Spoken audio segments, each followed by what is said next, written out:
바다의 가장 깊은 곳에 바다왕의 궁전이 서 있었습니다. 그리고 그는 6딸이 있었습니다. 그들은 하루 종일 정원에서 놀았습니다. 다른 공주들과는 달리 막내는 조용하고 우울했습니다. 그리고 그녀의 이름은 인어 공주였습니다. 무엇보다도 그녀는 사람들의 세계에 대한 이야기를 듣는 것을 좋아했습니다. 전통적으로 인어는 16번째 생일에 처음으로 표면에 올라올 수 있었습니다. 이제 딸과 막내 공주를 볼 시간입니다. 그녀는 갑판에서 노래와 음악을 들으며 배 근처에 떠올랐다. 공주가 배를 본 것은 이번이 처음이었습니다. 배의 선실에서 인어 공주는 잘생긴 왕자를 발견했습니다. 오랫동안 그녀는 그에게서 눈을 뗄 수가 없었습니다. 갑자기 바다에서 격렬한 폭풍이 시작되었습니다. 왕자의 배는 바위에 부딪혀 산산조각이 났습니다. 완전한 어둠 속에서 번개가 번쩍이고 인어 공주는 왕자가 바다에 떨어지는 것을 보았습니다. 그녀는 그를 해변으로 데려와 그를 구했습니다. 곧 왕자는 지나가는 소녀에게 발견되었습니다. 그가 깨어났을 때 그는 그녀에게 미소를 지으며 그녀를 구해준 것에 대해 감사했습니다. 인어 공주는 왕자가 자신의 존재조차 몰라 슬퍼했습니다. 그녀는 물속으로 뛰어들어 헤엄쳤다. 사람들에 대한 아버지의 이야기에서 인어 공주는 인어의 물고기 꼬리가 추악하다고 생각한다는 것을 알았습니다. 따라서 사람을 기쁘게 하기 위해서는 2개의 다리를 얻어야 했습니다. 다음날 인어 공주는 바다 마녀에게 갔다. 마법사는 물고기 꼬리를 날씬한 다리로 바꾸는 물약을 만들기로 동의했습니다. 공주의 걸음걸이는 우아하지만 그녀가 취하는 모든 걸음은 참을 수 없는 고통을 가져다 줄 것입니다. 그리고 왕자가 다른 사람과 결혼하면 인어 공주는 바다 거품으로 변할 것입니다. 그 대가로 마녀는 소녀에게서 멋진 목소리를 가져오고 싶었습니다. 공주는 무엇이든 왕자에게 가까이 다가갈 준비가 되어 있었고 그녀는 동의했습니다. 밤에 왕자의 궁전으로 항해한 인어 공주는 마법의 음료를 마셨다.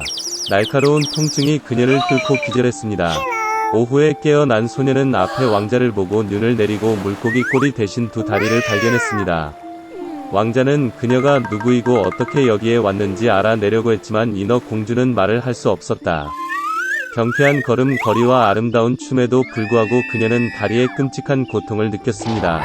왕자는 인어 공주에게 점점 더 애착을 갖게 되었지만 여전히 그녀를 귀여운 어린 아이처럼 대했습니다.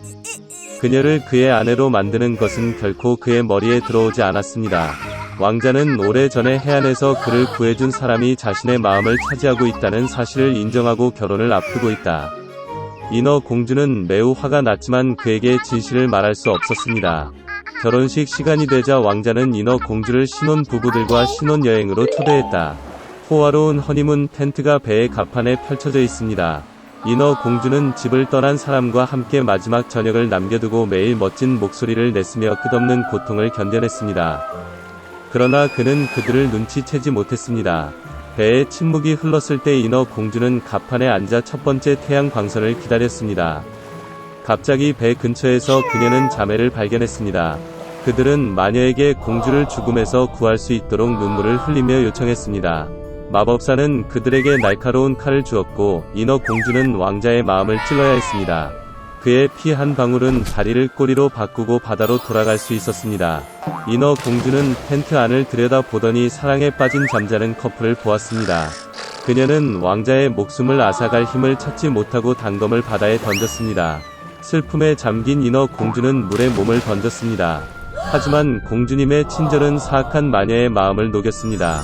마법사는 주문을 취소했고 인어 공주는 다시 인간의 다리 대신 물고기 꼬리를 가졌습니다. 바쁜 삶을 살 운명에 처한 레뮤엘 걸러버는 집으로 돌아온 지 2달 만에 시 어드벤처 배를 타고 항해를 시작했습니다. 그러나 배가 마다가스카르 해협을 통과하자마자 폭풍이 그것을 덮쳤다. 강한 돌풍이 배를 미지의 땅으로 옮겼습니다. 선원들은 땅을 보고 그것을 조사하고 깨끗한 물을 모으기로 결정했습니다. 걸리버는 선원들과 함께 해안으로 내려갔고 선원들은 섬 곳곳에 흩어져 있었습니다. 물을 찾지 못한 걸리버는 해안으로 돌아가기로 결정했습니다. 그러나 그가 바다에 접근하자마자 그는 선원들이 그를 버린 것을 보았습니다. 그들은 그들을 쫓고 있는 거대한 거인으로부터 완전히 항해하고 있었다. 겁에 질린 걸리버는 섬 내부로 돌진했습니다. 그는 귀가 큰 보리밭으로 달려가 거인의 땅에 있다는 것을 깨달았습니다. 걸리버는 쉬기 위해 앉았다. 그러나 숨을 쉴 시간을 갖기 전에 그는 자신을 밟을 거대한 발을 발견했습니다. 걸리버는 최대한 크게 비명을 지르기 시작했습니다. 그리고 거인은 그를 알아차렸습니다. 그는 걸리버를 손으로 들고 열심히 살폈고 작은 남자를 주인 농부에게 데려갔습니다. 농부는 걸리버에게 말을 하려고 했지만 그의 목소리가 너무 커서 작은 사람이 귀를 듣지 못했습니다. 그런 다음 주인은 걸리버를 집으로 가져왔습니다. 집에서 농부의 가족은 저녁 식사를 준비하고 있었습니다. 작은 남자는 거대한 쇠고기 조각과 빵이 놓여있는 탁자에 앉아 있었다. 그러나 걸리버가 빵을 떼어 내기 전에 농부의 아들은 빵을 거꾸로 잡고 흔들기 시작했습니다. 그는 걸리버를 장난감으로 착각하고 입에 넣으려고 했습니다. 그런 다음 아버지는 큰 소리로 아들을 위협하고 작은 남자를 더 조심스럽게 대하라고 요청했습니다. 나중에 농부의 9살 난 딸은 걸리버를 위해 침대를 만들고 옷을 꿰매고 거인의 언어를 가르쳤습니다. 소녀는 걸리버에게 난쟁이 유를 의미하는 그릴드리그라는 이름을 주었습니다. 그는 그녀를 유모라고 불렀습니다. 걸리버는 다른 거인들 사이에서 큰 관심을 불러일으켰고 농부는 돈을 받고 박람회에 그를 보여주기 시작했습니다. 그러나 빈번한 공연은 걸리버의 건강을 약화시켰습니다. 그러자 농부는 그 작은 남자를 행복하게 여왕에게 팔았습니다.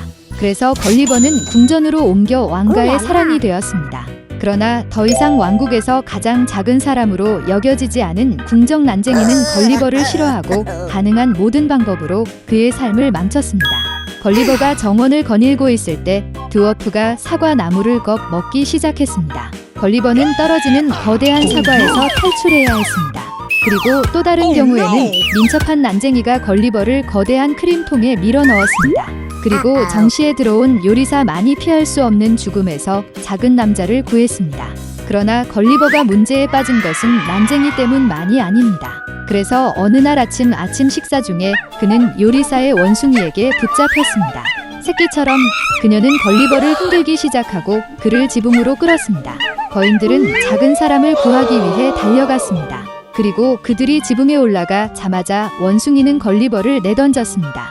다행히 그는 대상 포진을 잡을 수 있었고 안전하게 구조되었습니다. 일반적으로 걸리버의 왕국 생활은 행복했습니다. 그는 종종 그녀의 여행에서 여왕을 동반했습니다. 그들은 심지어 그를 위해 특별한 여행 상자를 만들었습니다. 한 번은 그런 여행에서 하인이 걸리버와 함께 상자를 바다로 가져와서 작은 남자가 신선한 공기를 즐길 수 있도록 했습니다. 하지만 걸리버의 머리 위로 그림자가 깜빡이기 시작했습니다. 과거를 날아다니는 바다 독수리는 상자에서 먹이를 발견했습니다. 그는 부리로 가슴 뚜껑의 반지를 잡고 걸리버를 바다 위로 옮겼습니다. 어느 시점에서 새는 상자를 풀고 포로가 넓은 바다에서 진을 발견했습니다. 걸리버는 탑패치를 거의 열 수 없었고 손수건을 흔들며 소리치기 시작했습니다. 마침내 그는 배에서 발견되어 나가는 것을 도왔습니다. 그래서 모든 모험 끝에 걸리버는 다시 영국으로 돌아왔습니다.